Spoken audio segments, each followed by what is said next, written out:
வாங்க இன்றைக்கி நம்ம வீட்டில் என்ன சமையல் அப்படின்னு சொல்லிட்டு உங்கள் கூட பார்க்கலாம். இன்றைக்கி வந்து நல்லா வந்து தட்டைப்பயிரும் அதுக்கப்புறமேட்டு வெள்ளைப்பூண்டு வந்து ரேட் கம்மினால வெள்ளைப்பூண்டும் வச்சு புளிக்குழம்பு மாதிரி நாங்கள் பண்ணியிருந்தோம். இது வந்து முட்டைக்கோஸ் தான். நான் வழக்கமாக சொன்ன மாதிரி முட்டைக்கோஸில் தேங்காய் துருவி போட்டிங்கன்னா அட்டகாசமாக இருக்கும். அதை வந்து ஒரு தடவை சுட சுட நீங்கள் செஞ்சுட்டு ட்ரை பண்ணி பாருங்கள் எப்படி இருந்துச்சு டேஸ்ட்டு. மறக்காமல் கீழே கமெண்ட் பண்ணுங்கள். அதுக்கப்புறம் சுண்டல் வந்து கொஞ்சம் இருந்துச்சு, அதனால் அதுவும் வந்து கொஞ்சம் பண்ணி வச்சுட்டேன் காலைல சாப்பிட்டுக்கலாம் அப்படின்ட்டு. ஆக்சுவலி இது வந்து உப்புமா தான். நீங்கள் நல்லா உத்து பார்த்தீங்கன்னா தெரியும், அதில் வந்து கேரட் பீன்ஸ் தான் அதிகமாக இருக்கும். இடையில வச்சு சாப்பிட்ணுங்கிறதுக்காண்டி கொஞ்சம் ரவை நாங்கள் சேர்த்துருக்கோம். எங்கள் ஹஸ்பண்ட் வந்து எப்போயுமே இப்படி தான் செய்வார். ஏன் அப்படின்னா வந்து உப்புமாவில் எந்த சத்துமே கிடையாது, அதில் வெஜிடபிள்ஸ் நிறையா போடணும் அப்படின்னு சொல்லுவார். அவருக்கு இந்த கேரட் பீன்ஸ்னால் பார்த்தீங்கன்னா இந்த சேமியா அந்த உப்புமா இதெல்லாம் வந்து நிறையா போட்டு செஞ்சு சாப்பிடுவார்.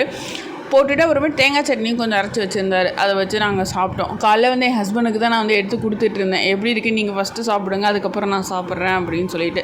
ஒர்க் ஃப்ரம் ஹோம் அப்படின்னால ஹஸ்பண்ட் மட்டும் தான் கிளம்பி போவார். நான் அப்படியே ஒர்க் ஸ்டார்ட் பண்ணிடுவேன்.